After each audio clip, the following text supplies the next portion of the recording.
बिस्मिल्लाहिर्रहमानिर्रहीम अस्सलाम वालेकुम। हमारा जो आज का टॉपिक है वो है मैकेनिज़्म ऑफ लेबर। तो पहले हम इसकी डेफिनेशन देखेंगे।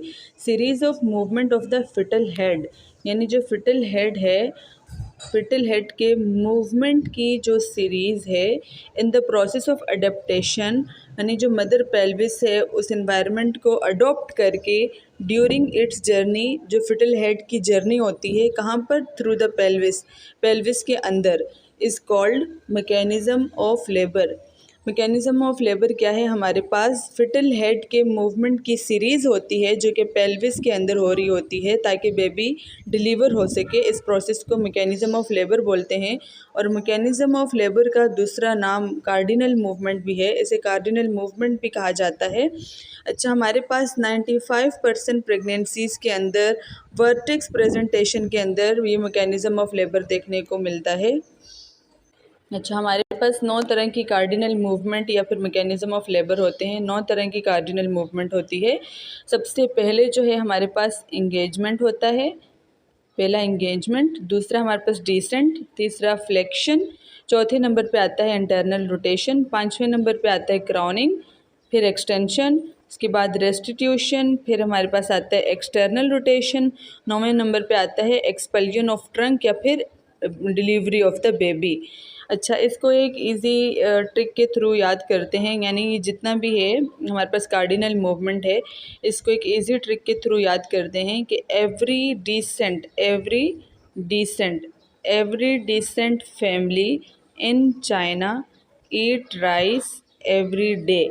E for engagement, D for descent, F for flexion, I for internal rotation, C for crowning, E for extension, R for restitution, फिर E for आता है एक्सटर्नल रोटेशन और यहाँ D for आता है डिलीवरी ऑफ द बेबी या फिर expulsion of the foetus. हम सबको वन बाय वन जो है डिटेल से पढ़ेंगे अभी। तो अभी हम इंगेजमेंट की बात करेंगे। इंगेजमेंट में क्या होता है हमारे पास, ये जो मदर का पेल्विस बोन है, ये पेल्विस बोन का एशियल स्पाइन पार्ट है, एशियल स्पाइन। तो जो बेबी का हेड है वो एशियल स्पाइन पर आकर फिक्स हो जाएगा, यानी जो बेबी का हेड है ये एशियल स्पाइन पर आके फिक्स हो जाता है। इस प्रोसेस को इंगेजमेंट बोलेंगे। इंगेजमेंट के बाद हमारे पास डिसेंट आता है। डिसेंट का मतलब है कि बेबी का जो हेड है उसका डाउनवर्ड मूव होना, जो हेड है वो डाउनवर्ड जो मूव कर रहा होता है, इस प्रोसेस को डिसेंट कहते हैं। और ये कंटिन्यू प्रोसेस है, जब तक कि बेबी की डिलीवरी नहीं हो जाती ये प्रोसेस चलता रहता है।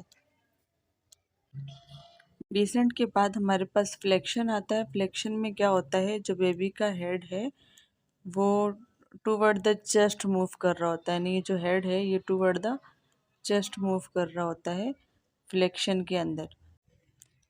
अच्छा, इंटरनल रोटेशन में क्या होता है हमारे पास, इंटरनल रोटेशन के अंदर जो बेबी का हेड होता है वो रोटेट हो जाता है और उसके अंदर क्या होगा, एक बल पड़ जाएगा, यानी ट्विस्ट बन जाता है। इंटरनल रोटेशन में जो बेबी का हेड है वो रोटेट होता है और इसके अंदर क्या होता है, एक ट्विस्ट बन जाता है, यानी एक बल पड़ जाता है।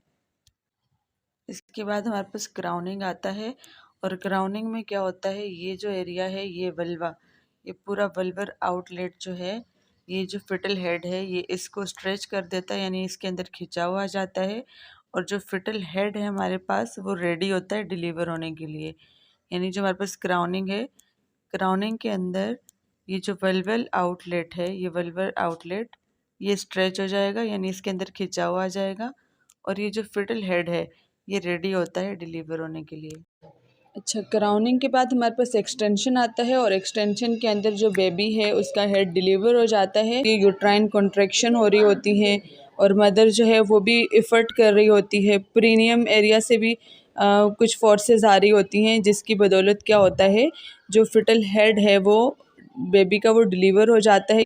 उसके बाद एक्सटेंशन के बाद हमारे पास रेस्टिट्यूशन आता है और रेस्टिट्यूशन के अंदर वो जो ट्विस्ट बना था, वो जो बेबी की नेक के अंदर ये जो ट्विस्ट बना था, ये ट्विस्ट जो है वो रिलीज़ हो जाता है। रेस्टिट्यूशन के अंदर होता क्या है, वो जो नेक के अंदर ट्विस्ट बना था, यानी जो गर्दन में बल पड़ा था वो ठीक हो जाएगा, यानी ट्विस्ट उसमें से रिलीज़ हो जाएगा रेस्टिट्यूशन के अंदर।